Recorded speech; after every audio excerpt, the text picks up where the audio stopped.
Gracias a todos por asistir a esta charla. Voy a intentar hacerla amena. No quiero hacerla muy larga, voy a intentar estar en 40 minutos. Lo único que, bueno, esta charla nace de mi intento con cierta frecuencia, modernizar según qué prácticas en los servicios informáticos, o por lo menos enseñarles cosas.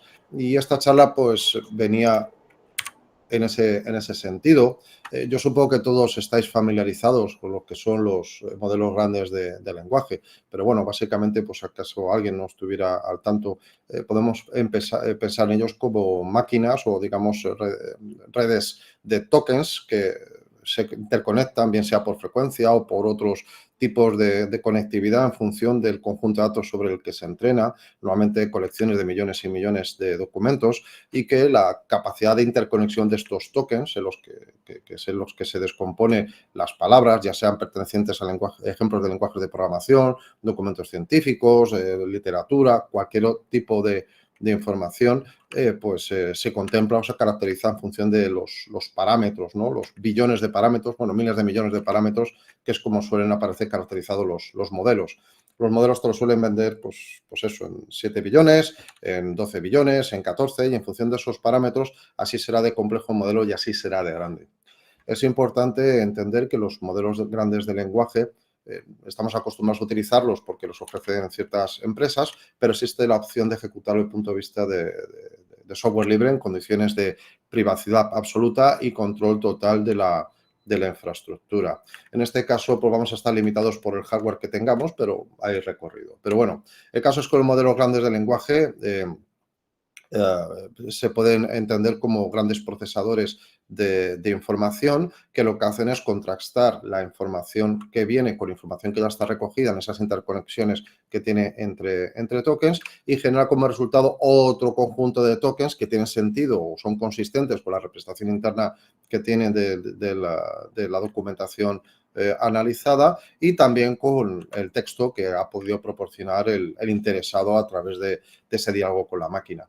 Aquí en este diálogo hay un concepto importante que siempre va a aparecer, que es el tamaño de la ventana de contexto, que es cuál es el fragmento en el que yo centro la atención del sistema. Y es esa ventana de contexto la que hace que a veces, cuando el diálogo con la máquina, parece que se olvida de las cosas que hemos dicho. Entonces, siempre hay que pensar en estos modelos grandes del lenguaje como generadores de texto consistente dentro de la ventana de contexto. Cuanto más grande la ventana de contexto, mayor es la complejidad que puede generar de salida sin perder el foco. Entonces, en esta charla, pues bueno, simplemente voy a dar una pincelada porque seguramente a estas alturas ya lo conoceréis todos, ¿no? Pues el concepto de software libre, de los modelos grandes de lenguaje, y luego, pues algunas aplicaciones, ya no tanto con modelos grandes de lenguaje, sino con un modelo comercial que lo tenemos contratado en la Complutense. Yo sé que hay otros que pueden ser más interesantes, como el Copilot GitHub, pero de este no tenemos licencias ahora mismo, solo tenemos licencias simples de Copilot. Y esto, pues, es un reflejo de un ejercicio, por un lado, de valorar la potencialidad de esta herramienta, pero también ver qué tal bien lo puede hacer y entender algunas de las cosas que se pueden encontrar en la literatura y que chocan o no son intuitivas en principio. Bueno, los modelos de software, los modelos de código abierto, de modelos grandes de lenguaje, la inmensa mayoría se están en dos sitios. En Hugging Face. Hugging Face es el nombre del icono, del emoji de la persona que abraza, ¿no? Un abrazo.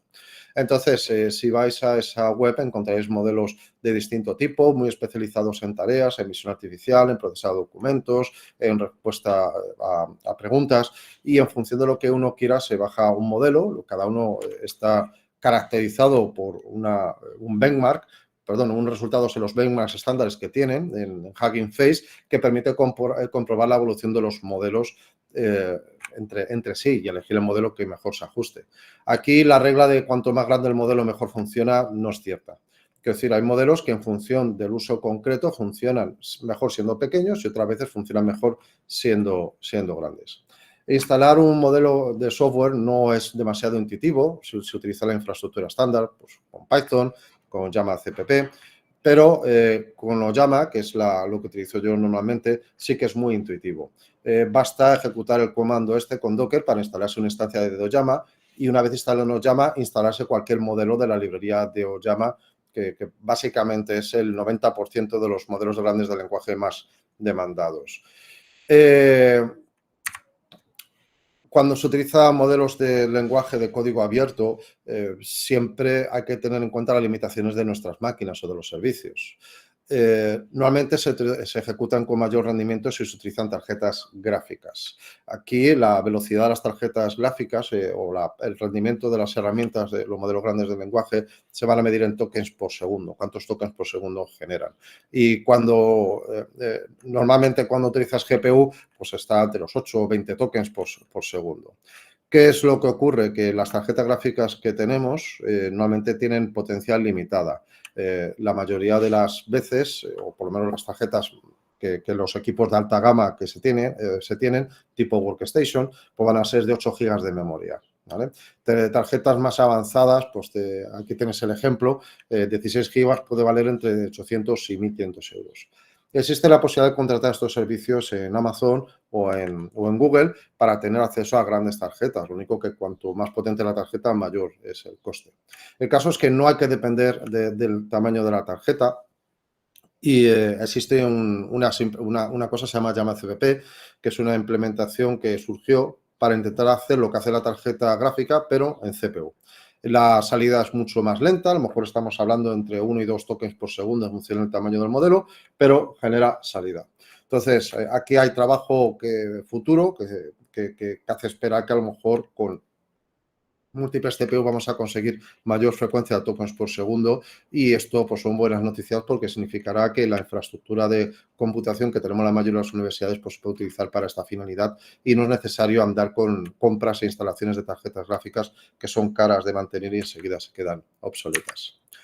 Bueno, esto ya lo he comentado, que los modelos grandes de lenguaje, pues hay que mirar siempre el que es más adecuado y ahí pesará la colección de documentos que se ha utilizado para entrenarlo, también la complejidad en billones de parámetros, pero sobre todo el uso concreto. Y aquí la mejor forma es ensayarlo.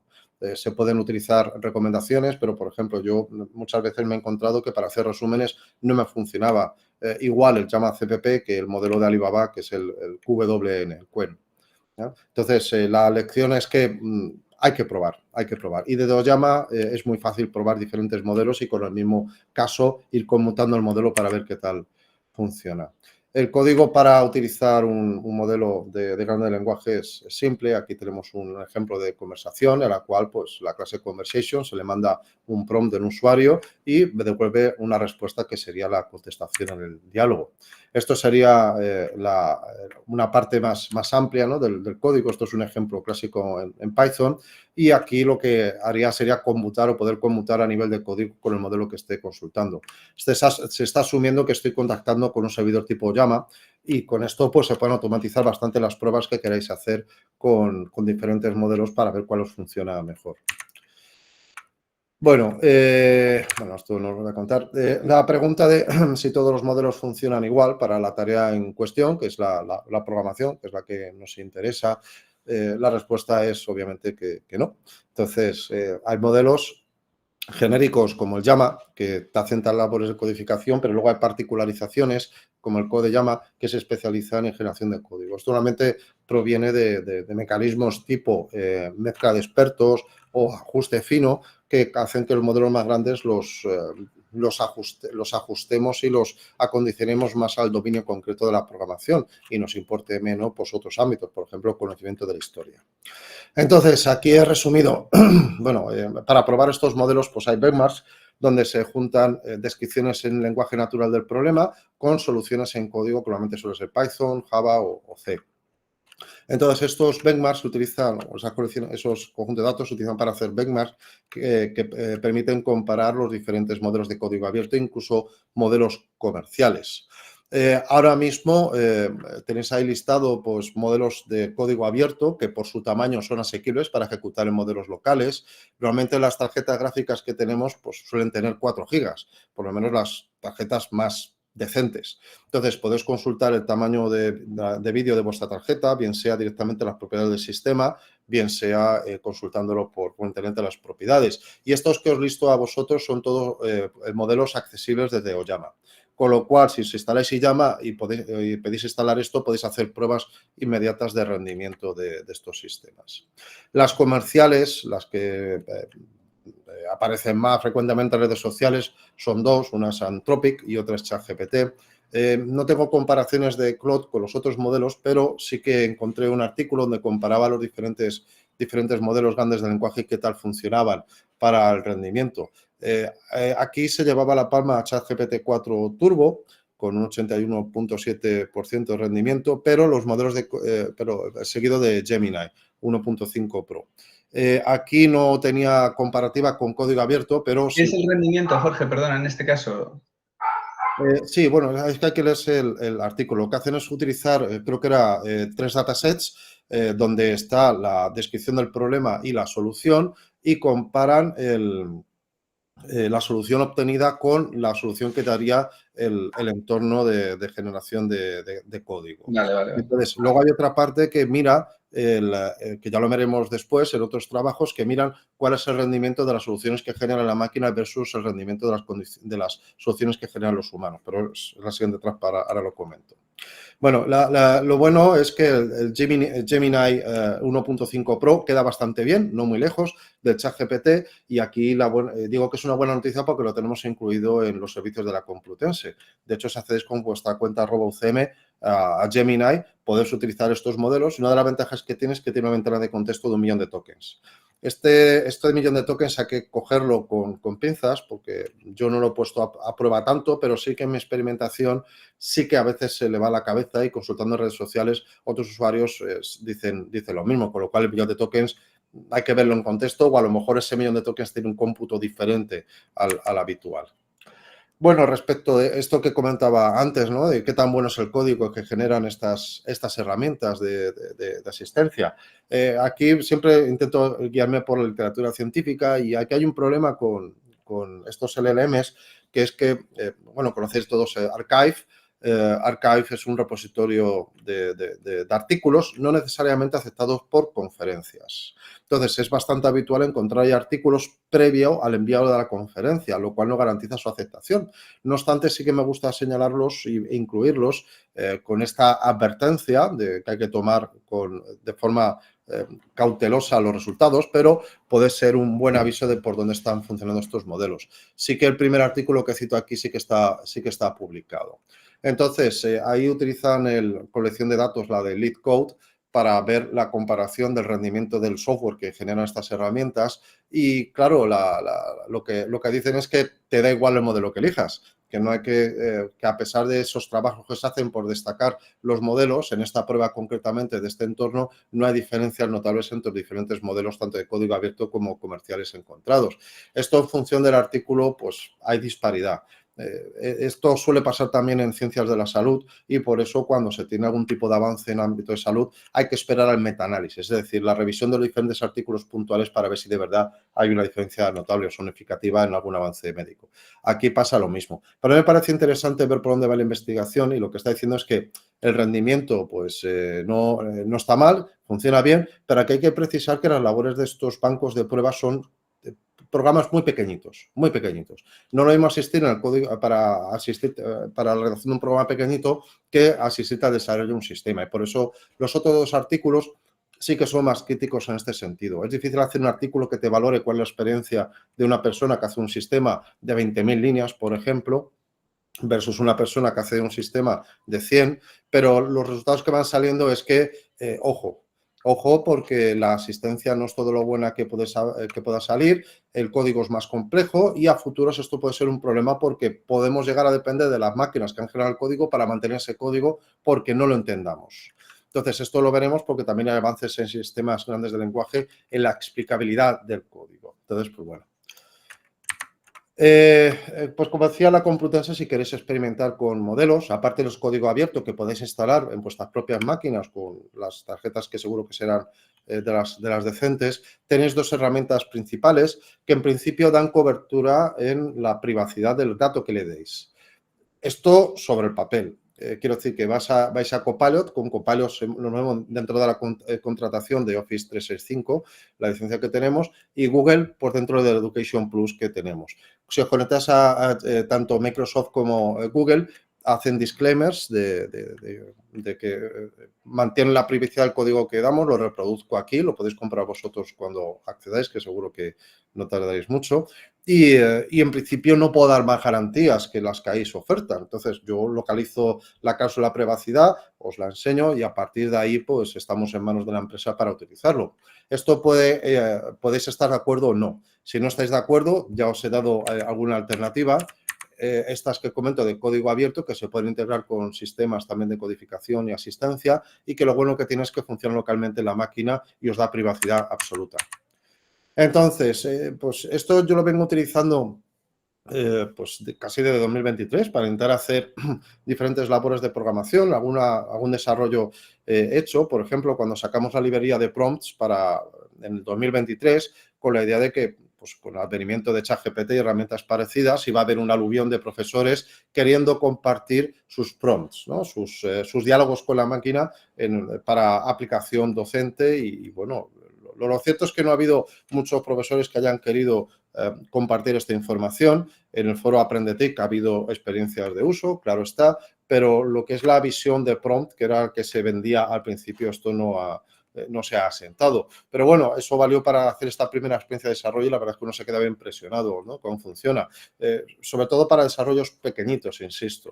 Para desarrollos grandes enseguida se pierde. Están desactualizadas las librerías que te referencia, el código no funciona directamente y faltan más parámetros, o a lo mejor los parámetros que aparecen indicados la tipología es distinta. Todo hace alusión de que cuando entrenas el modelo de lenguaje, tú lo haces sobre una versión concreta de librerías, que no tiene que ser necesariamente la que tú estés utilizando, porque los requisitos de seguridad te obligan a ir actualizando tu infraestructura para mantenerla al día. Entonces, pero yo he identificado algunos usos que son más o menos inocentes, en sentidos de si sale mal, pues no es tanto el impacto, y si sale bien, pues ahorra bastante tiempo de programación, que son los que aparecen aquí. Y bueno, esto ya os he comentado, pues la ventana de contexto en este ámbito es importante. Cuanto más ventana de contexto, más opciones tendréis para... un segundo.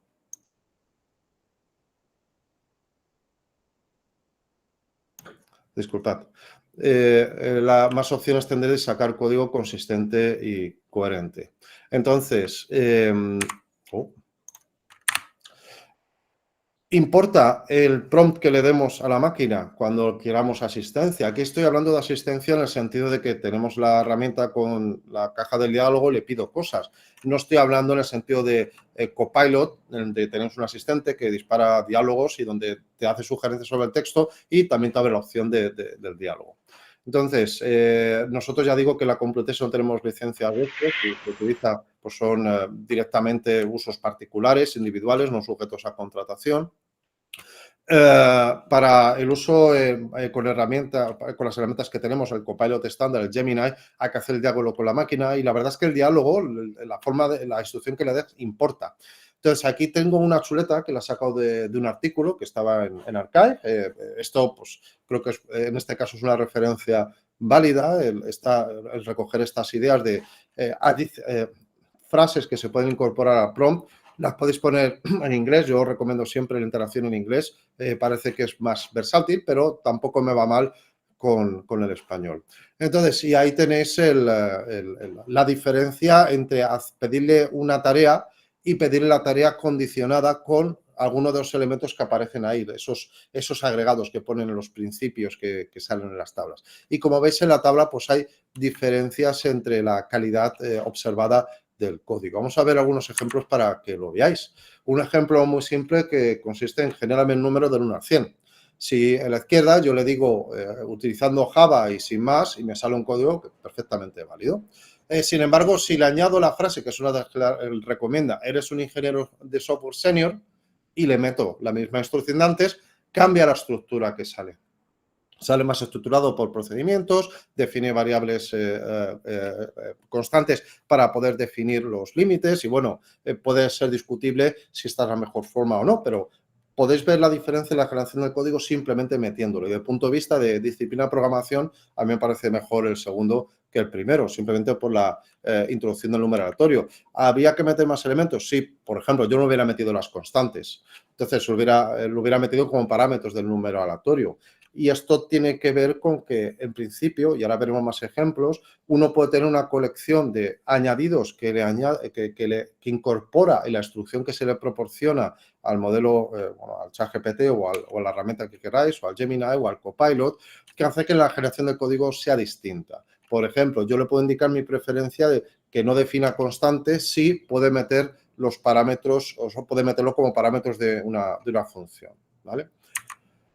Entonces, esto es otro ejemplo, metiendo otro elemento de los que me indicaba la tabla, pues aparte de ingeniero software senior, le digo piensa paso a paso. Como ves, el código cambia otra vez, ahora desaparecen las constantes, ya no son constantes globales, son constantes externas.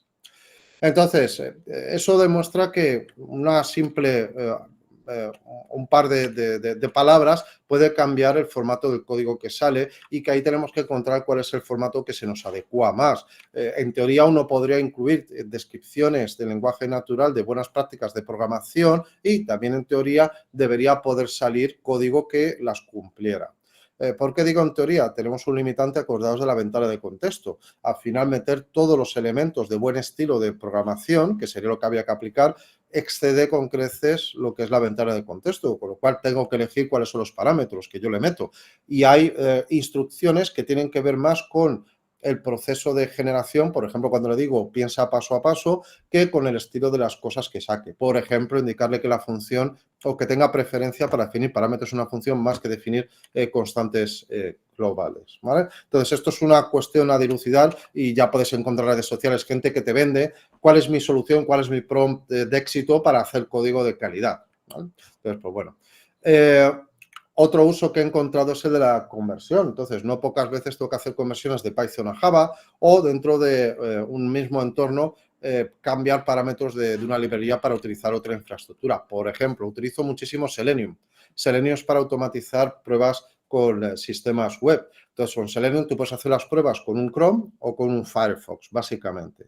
Entonces, hay software o aplicaciones web, perdón, hay JavaScript que funciona de forma distinta con Chrome que con Firefox. Entonces, pues yo estaba con un desarrollo y tenía el Firefox y me iba bien, pero resulta que había ciertas cosas que no funcionaban. Por ejemplo, seleccionar campos de una fecha. Entonces, en Firefox no funcionaba, pero, sí, en Firefox me funcionaba, pero en Chrome no. Entonces, pues tuve que hacer conversión de uno a otro y empezar a poner ajustes para que funcionase. Lo bueno es que no tuve que andar consultando webs de cuál era el cambio, simplemente le di el código creo que era el Gemini, sí, y le dije, cámbialo para utilizar Chrome en lugar de Firefox. Y ahí me salió el nuevo código y luego, pues bueno, por ajustes pequeños, pues ya lo tengo funcionando. Aquí tenéis también un ejemplo de conversión con el mismo, del mismo código a Java. Entonces, en este caso, pues interesaba por hacer una automatización de descarga de lectura de datos desde este caso, era del canal Saber Segunda, sí. Entonces, ahí se hacía una descarga de ficheros Excel para ver la lectura del contador. Entonces, ChatGPT, la interfaz es distinta, a mí me parece más rica la interfaz de ChatGPT. De hecho, cuando das un problema, te cambia hasta visión con coloreado de sintaxis, es más atractivo al ojo. Lo malo que es que yo llego a un momento en que me pierdo. Entonces, yo no tengo la versión de pago, sí que he utilizado ejemplos para generación de sistemas más o menos grandes con ChatGPT y la verdad es que casi asusta cómo te va preguntando las cosas. ¿Quieres meter la autenticación? ¿Consideras apropiado meter un modelo vista controlador? Metemos inicialización del sistema y te va haciendo preguntas que a mí me parecen atinadas, pero dicho sea de paso, no he conseguido finalizar un sistema con ChatGPT pese a estas preguntas. Yo el servicio, la utilidad principal que había en los servicios informáticos, aparte de la conversión, que tenemos muchísimos programas obsoletos que están hechos en lenguajes que ya, bueno, ya ni se mantienen. Entonces, lo que nos ha pasado, por ejemplo, con PHP, que tenemos muchas aplicaciones en PHP el 2 y ahora para el salto a, no sé si está el 3 o el 4, pues hay diferencias notables y la conversión no es directa. Entonces, saber que ChatGPT te permite hacer conversión de estos códigos, en caso que tenga dudas, pues es útil. Y también para otros sistemas que tenemos que ya rozan la vida límite de uso. Otra parte en la que me gustaría trabajar los servicios informáticos es la generación de pruebas, que esto es algo que a todos los programadores nos genera urticaria. Bueno, pues la buena noticia es que si le damos el código original, este es un código del sistema que hicimos hace tiempo para el Copilot, que se aplicó al final en toda la Complutense para la recogida de muestras de saliva, pues hicimos en su día pruebas automatizadas y con eso mantuvimos la estabilidad del sistema durante mucho tiempo. Y la duda era si esto podría hacer pruebas en el mismo sentido, de código que desconoce. Y la verdad es que yo le corté, aquí tenéis el código que le pasé, es un controlador, lo metí directamente al Gemini, con la instrucción generó una prueba para este código, ni ingeniero senior ni nada, directamente eso, y me generó una prueba que la verdad es que funcionaba. Entonces, me parecía interesante traer ese ejemplo y si de verdad funcionaba de esta forma tan sencilla, y yo cogía código que ya tenía, pegaba el método que tenía problemas o quería verificar y me generaba la prueba, pues era muy fácil incorporar a la línea de producción esa prueba e ir incrementando mi capacidad de controlar que no haya regresiones en la calidad de código. También me deseaba probar el sistema para creación de prototipos, pero como se hacía muchas veces en redes sociales, yo directamente pues quiero partir de un diseño de la interfaz y ver cómo llegó al prototipo. Y aquí pues surgió una oportunidad que, bueno, pues al final no hizo falta la aplicación, pero sirvió para hacer una valoración. Entonces, teníamos unas fichas de institutos adscritos, bastante compleja, donde aparecía, pues jugaba con el layout y con la disposición contenido para que fuera estática, pero aquello era un poco, bueno, era difícil trasladar aquello a código. Y yo lo que hice fue directamente trasladar el prompt que veis ahí, le añadí como adjunto el PDF que me habían dado ejemplo diciendo, mira, esta es la ficha que tenemos o la que querríamos. Y le dije, bueno, pues genérame una aplicación web, bueno, ahí lo tenéis. Y bueno, pues la verdad es que ahí empieza a fallar, ¿no? Ya lo veis ahí, el tipo de fallos que me daba. Le pido que me lo descargue y no me lo descarga y eso me obliga a ir generando fichero a fichero. Esto es uno de los ejemplos de que dificulta la generación de código y que opciones como Copilot GitHub o la de ChatGPT de pago ahí puede tener una ventaja. Pero hay usos que la verdad es que sí que concretos que me facilitan la vida. Entonces, yo tenía muchas plantillas de Spring Boot, de cómo se hace un proyecto en Spring Boot, con autenticación y demás. Entonces, yo me dediqué a pedirle cosas concretas. Le empecé a pedir el código en grande, dame la parte, perdón, el esquema general, dame la parte HTML y confiando en que la ventana de contexto incluyese lo que me había generado antes, yo le seguía pidiendo cosas y si llegaba un punto en que se perdía, pegaba otra vez todo el código para para que me diera el código apropiado y así fichero a fichero iba componiendo el sistema. Entonces aquí veis otro ejemplo, dame la aplicación principal y me lo da, dame el fichero de definición para Maven, ¿no? Para que compile todo, pues también me lo daba. Entonces, pues bueno, todos esos son usos que por lo menos a mí me han funcionado. Pero el que me parece que es más aplicable y en el corto plazo y que alivia mucho la labor de desarrollo es dame la estructura de datos. Entonces, a partir de la ficha, que ya digo que era infernal, pues dame un Java Bean para que recoja todos los datos que yo necesite. Y efectivamente me genera el Java Bean reconociendo incluso la pluralidad de la cardinalidad de algunos datos. Entonces, si hago un elemento, por ejemplo, personal del centro, había varias líneas, el sistema reconocía que es una estructura de persona y que había varias personas en ese campo. Entonces, en ese punto, chapó. Y además lo podía sacar directamente para utilizarlo con JPA. Hay veces que le tienes que recordar cosas que se le ha olvidado, eso es lo que os comentaba la ventana de contexto, que no hay método para agregar y el sistema dice, pues es verdad, ¿quieres que lo agregue? Por supuesto, tira para adelante. Entonces, esto me sorprendió bastante porque, bueno, en ChatGPT también pasa algo parecido porque te pregunta, hay que trabajar en 3 áreas, seguridad, datos y demás, ¿cuál quieres que empiece? pues tú le dices una y te la señala. Entonces, en este caso, pues bastaba que yo le dijera adelante para que siguiera avanzando en la codificación del código.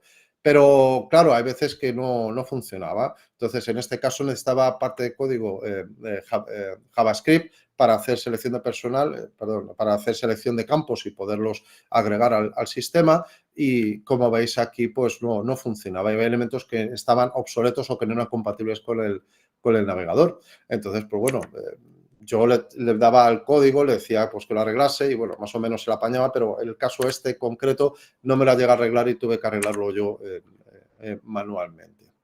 Entonces, para el caso de la definición cuando ya tenía definidos los elementos en el Spring Boot, me iban faltando métodos, digo, ahora quiero ver listados, no me lo ha sacado y así iba avanzando. Y había un problema en el cual no me sacaba toda la lista si tenía un instituto con personas, no me sacaba la lista de personas. Y eso tiene que ver con la codificación de datos en el entorno. Cuando una entidad depende de otras, lo que se hace siempre es carga perezosa. Es decir, cargo la entidad de más alto nivel, la raíz, pero no cargo todos los descendientes, en este caso las personas. Entonces, ¿qué es lo que me forzó a hacer? Pues es una buena práctica. En vez de descargar toda la estructura completa, que eso puede sobrecargar el sistema, hacer métodos específicos que descarguen solo la información que tú necesitas y luego juntar la información para devolverlo al usuario final. Entonces, pues bueno, aquí lo bueno es que me iba orientando las decisiones y ya teniendo yo experiencia de cómo funcionan estos sistemas, pues iba eligiendo la más apropiada. En este caso, pues no utilizar el join fetch, que es lo que comentaba antes. Si utilizas join fetch, te recupera toda la estructura de datos, pero al mismo tiempo puede fallar bastante y generar sobrecarga. Entonces, pues bueno, lo que hago simplemente es rellenar la estructura manualmente sabiendo, por ejemplo, que al recuperar un instituto y que un instituto tiene personal, pues recupero directamente todo el personal y lo acoplo al objeto instituto, ¿vale? Que es la solución que se propone al final. Me pasaba también que no se guardaba bien la información. El código que me daba el sistema era el de arriba. Decía, bueno, pues me haces una llamada vía REST con el objeto instituto y lo que hago es guardarlo. Esto es el código del Gemini y no funcionaba. Entonces tuve que hacer este otro porque lo que hacía es que, luego otra vez el tema de las dependencias. Si un instituto tiene personas, yo no puedo grabar solo el instituto, tengo que grabar el instituto y las personas. Entonces, en este caso, la solución pasaba por iterar por las personas del instituto, grabarlas individualmente y entonces ya sí grabar el personal. Así ya conseguía mantenerlo. Pues esto nacía de la interacción con la herramienta y viendo que no funciona y sabiendo qué es lo que tengo que darle para poder generar la solución. Dentro de esas buenas prácticas de programación, ¿os acordáis que esto que le ponía, eres un ingeniero senior y que había instrucciones que le podías aportar para mejorar el resultado? Pues una de las cosas que ya vi es que había que inicializar estructuras. Entonces, no te las genera inicializadas y eso da errores de programación en muchos casos. Entonces, como parte del prompt es recomendable que aparte de lo que le añades, le digas inicializa todas las estructuras de datos para evitar casos como estos. Tampoco me funcionaba bien, como dice ahí, la lectura de datos. Entonces, había cosas que no me salía por este lazy fetch, la carga perezosa, que me obligaba a ir metiendo todos los elementos uno a uno e inicializarlos antes de devolverlo, cuando lo que me decía el sistema al principio era lo que tenéis arriba. Esto es otro ejemplo de los fallos que te puede generar, que cuando te metes con programas pequeñitos, como están en los benchmarks, no notas, porque son problemas muy acotados, pero cuando vas a un problema de mayor calado y son varios ficheros y varios elementos, pues te puede fallar. Y entonces o tienes experiencia programando o puedes invertir bastante tiempo hasta que lo arregles, si lo arreglas. Lo que lo utilizo una barbaridad es para la parte de layout, ¿no? Entonces, pues muchas de las cosas que tengo tiene que ver con la gestión del consumo eléctrico, ahora estamos con la gestión del agua y hay muchos elementos que no sabemos. Bueno, yo por lo menos me pierdo con el CSS siempre, me da mucha pereza saberlo todo y aquí con el ChatGPT o el Gemini, pues me es muy cómodo, ¿no? Dado los elementos que yo quiera mostrar, decirle, pues ahora méteme este elemento, méteme este otro elemento y te va creando los elementos HTML o JavaScript necesarios para formatear ese dato. Y basta que le digas, no, este elemento más arriba, este elemento más abajo para que te genere el CSS correspondiente. El caso es que proporcionándose la ficha del instituto y decirle, mira, quiero un estilo para que me salga más o menos esta información, me salía algo bastante parecido a la ficha original. Y a mí esto sí que me parece sorprendente, porque esta es una parte que nos suele dar más pereza, porque si codificando 100 campos en una visualización, pues es muy arduo. Entonces, a mí me parece muy buena aportación que yo le pueda pasar el PDF y que sabiendo los datos que vienen ahí, por decir, dame el layout y muéstrame una página HTML parecida a este elemento. Jorge, perdona, y los elementos que te mete en la página HTML tienen más o menos sentido, no te mete... El hecho de que le des la referencia visual lo hace con, digamos, cierta gracia y elegancia y no metiendo basura, por así decirlo. O A ver, exceso de etiquetas. este detalle de página se asemeja al PDF, pero hay partes que no están igual en absoluto, porque es a ver, al final la maquetación que haces un PDF es la que hace lo que te da la gana. Entonces, reproducir eso programáticamente, pues no es tan sencillo. Esto salió después de varias iteraciones y me pareció aceptable. ¿Se puede llegar a algo como lo del PDF o más cercano? Seguramente sí. Aquí también influye en la parte de generación de ruido lo de la ventana de contexto. Entonces, por eso lo de Gemini con un millón de tokens vas a tener más opciones que cuando genere la estructura de datos para esta página HTML enganche la estructura de datos que tú sabes que va a venir al servicio REST. Si no encaja, ya sabes que tienes que meterle el código del servicio REST, es decir, generarme una página HTML para esta ficha, sabiendo que los datos vienen de este método REST y que la clase de datos es esto y que, pues eso, y no me acuerdo qué más había que meterle. Pero con eso ya te genera la página de forma bastante coherente. Entonces, y sabes que te va a meter la llamada para el Ajax si hiciera falta, te mete el JavaScript correspondiente y demás. Pero claro, esto es lo que comentaba antes. Cuanto más grande es el desarrollo, más información esta le tienes que dar. Entonces, claro, para hacer un prototipo inicial te viene bien, pero a partir de cierto punto es que llenas toda la ventana de contexto con los ficheros que te hacen falta tener en cuenta para que sea útil la salida. Entonces, cuando llegas a ese punto tienes que bajar otra vez al nivel micro. Entonces, no puedes darle el problema grande, tienes que acotarlo e irte a algo que esta vez sí quepa la ventana de contexto. Entonces, ya digo que hay un ajuste continuo cuando intentas utilizar para hacer un desarrollo grande que no se da cuando haces un script pequeñito.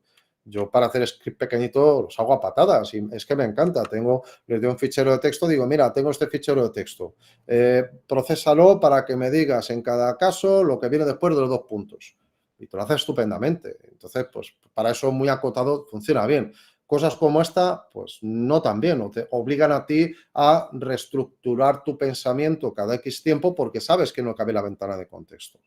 Entonces, pues bueno, lo bueno es que para la generación de prototipo la ventana de contexto es suficientemente grande para ahorrarte trabajo de arranque. La mala noticia es que llegado a un punto la utilidad va a ser relativa y vas a tener que bajar a nivel micro, descomponiendo tú tu problema, sus problemas y pasando esta vez sí los subproblemas que ya puede gestionar la máquina para obtener el código que tú quieres. Bueno, otra vez aquí, pues aplicando esa filosofía sobre el código que iba generando, pues como había fallos de lo que se representaba, pues aprovechaba para definir pruebas de cada elemento. Entonces le pasaba el código del controlador, ahí lo tenéis a la derecha, no cabe entero, pero digo, tengo este servicio REST de institutos, dame un código de prueba y cada fichero método de test lo iba pegando en una clase de JUnit para ir incrementando la cantidad de test que hacía con la aplicación. Y la verdad que no fue mal, quiero decir que con eso conseguí depurar de forma bastante rápida errores como los que habéis visto antes y que, bueno, igual que me fallaba la máquina por un sitio, por el otro lado sí que me ayudaba a tareas micro, como comentaba antes. Veo que no me puedes generar todo bien o que no me resuelves el fallo, por lo menos ayúdame a generar la prueba y yo a sistematizar el que yo pueda trastear hasta encontrar la solución a esa prueba. Bueno, esto es más de lo mismo. Iba metiendo, sabiendo que tenía todo el método REST en la ventana de contexto, le iba generando todas las pruebas de cada uno. Y bueno, eso es más o menos mi experiencia. Las conclusiones son que, lo que ya he comentado, me parece que los modelos grandes de lenguaje es una asistencia muy buena para la programación, pero no te evitan saber programar. Yo lo veo que es esencial. Pues cada vez que me preguntan, oye, pero va a desaparecer la informática, la ingeniería informática, va a ser necesario, porque fíjate lo que hace ChatGPT. Digo, mira, es que esto no tienes ni idea.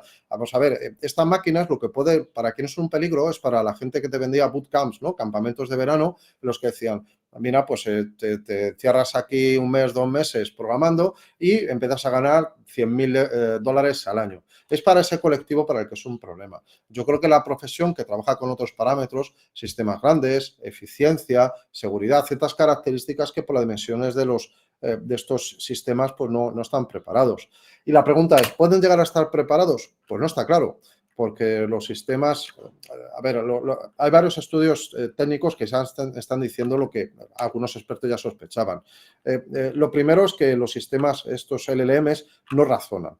Entonces, esto se lleva diciendo ya por lo menos 2 años, desde que empezaron a salir estos sistemas al público en general, pero ahora, por ejemplo, ahora está el artículo este de Apple y han salido otros artículos parecidos en los que dicen que no, que hay una complejidad técnica ahí inherente a cómo funciona el sistema que hace que para problemas muy pequeñitos y que con programación convencional resolvemos en 2 patadas, como es el de las torres de Hanoi, estos sistemas pues se quedan atascados. Y bueno, pues comprueba con un caso concreto que no es razonamiento. Si hubiera razonamiento, hubieras abstraído la solución general y lo hubieras aplicado. Y eso no ha pasado. ¿Vale? Entonces, eso significa que el margen de mejora de estos sistemas no pasa por hacer un mejor razonamiento, pasa por tener sistemas que contemplen mayores colecciones de documentos. Pero ¿cuál es el problema aquí? Que hay otros estudios que te dicen que para mejoras lineales en la satisfacción de los resultados te hace falta mejoras exponenciales de la cantidad de documentos. Entonces, eso hace que limite. Otro problema que existe es que para tener ventanas grandes de contexto, te hace falta interacciones grandes dentro de esa ventana de contexto para poder ilustrar al sistema qué cosa es coherente.